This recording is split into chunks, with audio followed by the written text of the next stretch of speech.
college football playoff. Ohio State nearly knocked off Georgia, while Michigan was upset by TCU. That was in the Fiesta Bowl.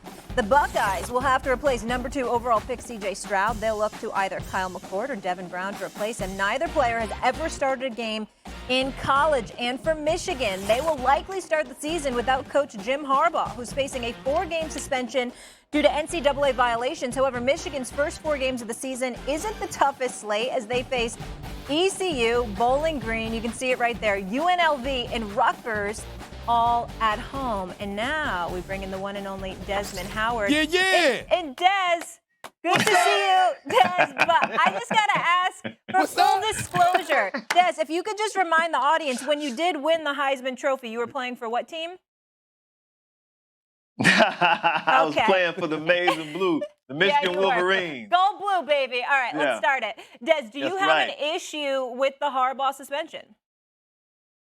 Well, I think that first you need to understand that I've been probably one of the most outspoken analysts against the NCAA and their practices for the longest time. Like when Reggie Bush was at USC, I said that I thought that USC owed him money because I just don't agree with the way that the NCAA go about their business.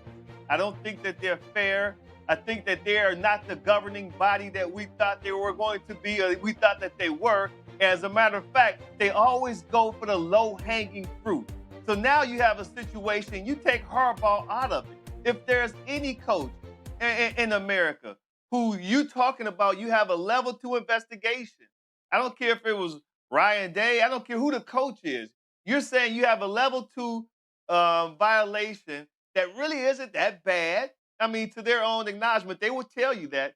But then because of the way you handle the investigation, the coach may not be as helpful as you want. So now you raise it to a level 1, and you're talking about suspending him for 4 games for something that on its face, it doesn't deserve that type of suspension. It's just now you're showing everybody that you got your feelings hurt, your ego is involved, and now you want to put on this show and put up the headline that's Harbaugh suspended, for 4 games. But like you guys said, it's the first 4 games. It's not really murderer's row. And Coach Harbaugh does get to coach his team throughout the week. He just would not be coaching the games on Saturday. So I'm not a big fan of I think that's pretty harsh 4 games. Right. I don't care who the opponents are because you're still setting a precedent and you're using him as an example for something that might have come down to a burger, buying the kid a hamburger. Well, let me say this to you, Des, a couple of things. Number one, you won't say it the way I will, so I'll do it for you. NCAA's full of it. They're just full of it. I mean, I would use other language, but we're on FCC Airways, okay? Have I been on my podcast, I'd have been more direct. Okay, we know they're full of it, okay? That's number one. Number two, having said all of that, I will say this, though, Des. If you're going to suspend a man, suspend him. I mean, it's pretty damn bogus that you get to be with the team all week long and you just don't show up on a Saturday. A suspension should be a suspension. You understand what I'm saying? I mean, listen, I don't even care about the competition or whatever the case may be. My only problem, first of all, the violation supposedly was during COVID, right? And we all know that, I mean, a pandemic, once in a century for crying out loud, never happened to us in our lifetime. There was very, very, abnormal circumstances that the entire world was dealing with. So I think we got to take that in consideration and not judge Jim Harbaugh too harshly.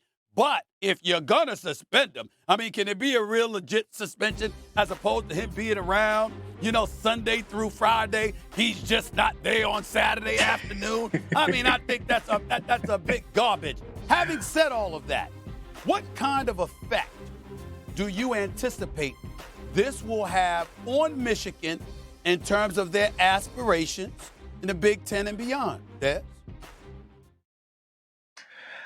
I don't think it's going to have a negative effect. I actually think this is one of those situations where I'm going to give you a perfect example. When I joined the Green Bay Packers 1996, that was the same year that Brett Favre was coming out of rehab, right? And the national media was pounding him. They were just all on Brett Favre. what we ended up doing as a team is we circled the wagons because we didn't like the way the national media was negatively attacking our quarterback, Brett Favre, at that time. We thought it was not justified. I think the way that they're attacking Harbaugh, that this team is going to respond the same exact way. You're talking about now the coach that just won back-to-back Big Ten championships. Not only did he do that, on the journey to winning back-to-back Big Ten championships, he handled his number one nemesis, his rival, the Ohio State Buckeyes. When I say handled them, meaning the first time he beat them, it was 42-27, and then he went to Columbus and he beat them 45-23. So when you're talking about that setting, that environment, and those kids who are looking at the NCAA like, why are you coming down so hard on our guy, Stephen A., Harry? I think those kids are going to be like, oh, okay, this is how y'all want to act. This is what you want to do. We'll come out there and show you. So I don't think it's going to have any negative effect whatsoever on Michigan's aspirations for the 2023 football season. Well, I think the same thing because look who they play the first 4 weeks: ECU, UNLV, Bowling Green, and Rutgers. So my problem with the NCAA, if you're going to give him a suspension, does it have to be the first 4 games? Can it be anywhere on the schedule? In hell no, it's not going to have an effect on Michigan because look who they're playing.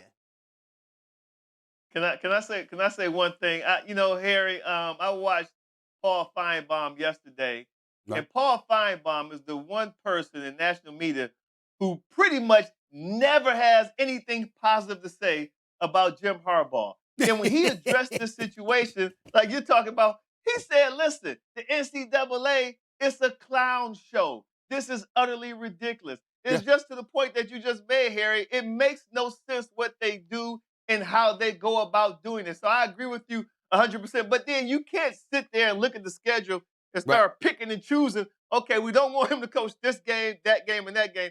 If you're going to do it, it has to be the first games of the season. Let me tell you something. I'm glad you brought up Paul Feinbaum because that's my brother as well. I miss him. He's hilarious. He's just he's hilarious without trying to be. You understand? You're just waiting to see who he gonna slice the dice up next. You know what I'm saying? Paul is hilarious. Okay, but let me tell you. But let me transition because I got Dez here. I got Dez in the house, Harry. I can't let you go without asking you to. It's my big brother let's get to Colorado, please. Colorado and primetime Deion Sanders and going from the Pac. They expect to go from the Pac-12 to the Big 12 or whatever. Harry, what do you think about that, and what are your expectations for Deion Sanders, Colorado Buffaloes? Are you talking to me, You said Harry, right? I'm sorry, I mean Dez. I'm sorry, I apologize, Dez. Go ahead. Oh, okay. All right. Well, listen, I think that I thought that the move to the Pac-12 was it seemed like it was kind of a arranged marriage. It was forced. It never was something that both parties really enjoyed. And now I look at this departure from the Pac-12 to the Big 12 as like an opportunity now for Colorado to reinvent itself now in the Big 12 with Prime Time, with Coach Prime. He's brought so much value to Colorado. It was like, when they were in the Pac-12, no one paid attention to them. It was a strained relationship, a strained marriage. Now, because of the timing of everything, they get to divorce the Pac-12 and not have to pay alimony simply because of the timing of it. There will be no exit fee from the conference. So I think it works out very well for Coach Prime and for Colorado to join the Big 12. We all support not having to pay alimony. Sometimes. Just want to throw that out there. You know what I'm saying? We don't mind. We don't mind getting away with that. I'm just saying. It's all right. Thanks for watching ESPN on YouTube. For live streaming, sports, and premium content, subscribe to ESPN+.